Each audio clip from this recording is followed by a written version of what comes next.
महाभारत के महानायक भगवान श्री कृष्ण।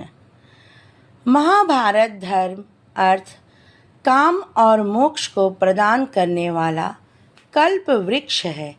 यह विविध कथा रूपी रत्नों का रत्नाकर तथा अज्ञान के अंधकार को विनष्ट करने वाला सूर्य है। इस ग्रंथ के मुख्य विषय तथा इस महायुद्ध के महानायक भगवान श्री कृष्ण हैं। निशस्त्र होते हुए भी भगवान श्री कृष्ण ही महाभारत के प्रधान योद्धा हैं। इसलिए संपूर्ण महाभारत भगवान वासुदेव के नाम, रूप, लीला और धाम का संकीर्तन है। नारायण के नाम से इस ग्रंथ के मंगलाचरण में व्यास जी ने सर्वप्रथम भगवान श्री कृष्ण की ही वंदना की है। महाभारत के आदि पर्व में भगवान श्री कृष्ण का प्रथम दर्शन द्रौपदी स्वयंवर के अवसर पर होता है। जब अर्जुन के लक्ष्य वेद्य करने पर द्रौपदी उनके गले में जयमाला डालती हैं, तब कौरव पक्ष के लोग तथा अन्य राजा मिलकर द्रौपदी को पाने के लिए युद्ध की योजना बनाते हैं। उस समय भगवान श्री कृष्ण उसको समझाते हुए कहा, इन लोगों ने द्रौपदी को धर्मपूर्वक प्राप्त किया है, अतः आप लोगों को अकारण उत्तेजित नहीं होना चाहिए।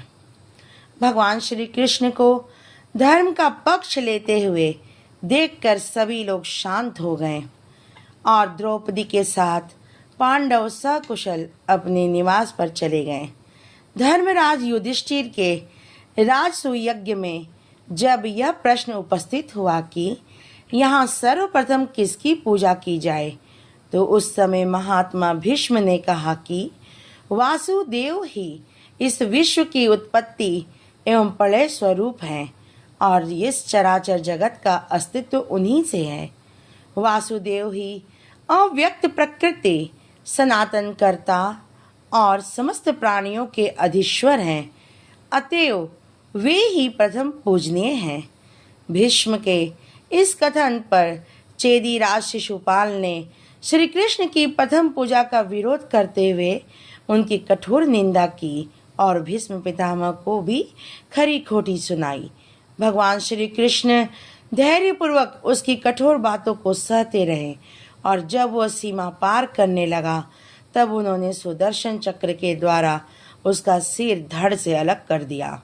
सबके देखते देखते शिशुपाल के शरीर से एक दिव्य तेज निकला और भगवान श्री कृष्ण में समा गया। इस अलौकिक घटना से यह सिद्ध होता है कि कोई कितना भी बड़ा पापी क्यों न हो, भगवान के हाथों मरकर वो सायुज्य मुक्ति प्राप्त करता है। पांडवों के एकमात्र रक्षक तो भगवान श्री कृष्ण ही थे।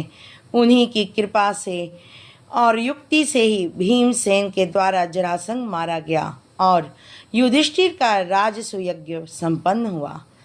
राजसूय का दिव्य सभागार भी मैदानों ने भगवान श्री कृष्ण के आदेश से ही बनाया।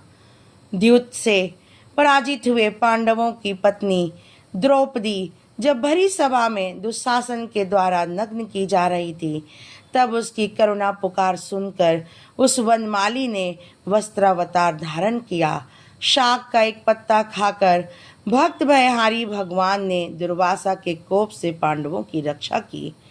युद्ध को रोकने के लिए श्री कृष्ण शांति दूत बने, किंतु दुर्योधन के अहंकार के कारण युद्धारंभ हुआ और राजसूय के अग्र पूज्य भगवान श्री कृष्ण अर्जुन के सारथी बने। संग्राम भूमि में उन्होंने अर्जुन के माध्यम से विश्व को गीता रूपी दुर्लभ रत्न प्रदान किया। भीष्म, द्रोण, कर्ण और अश्वत्थामा जैसे महारथियों के दिव्यास्त्रों से उन्होंने पांडवों की रक्षा की। युद्ध का अंत हुआ और युधिष्ठिर का धर्म राज्य स्थापित हुआ। पांडवों का एकमात्र वंशधार उत्तरा का पुत्र परीक्षित अश्वत्थामा के ब्रह्मास्त्र के प्रभाव से मृत उत्पन्न हुआ, किंतु भगवान श्री कृष्ण की कृपा से ही उसे जीवन दान मिला। अंत में गांधारी के शाप को स्वीकार करके महाभारत के महानायक भगवान श्री कृष्ण ने उद्दंड यादव कुल के परस्पर गृह युद्ध में संहार के साथ अपनी मानवीय लीला का संवरण किया। जय श्री कृष्ण, जय श्री कृष्ण।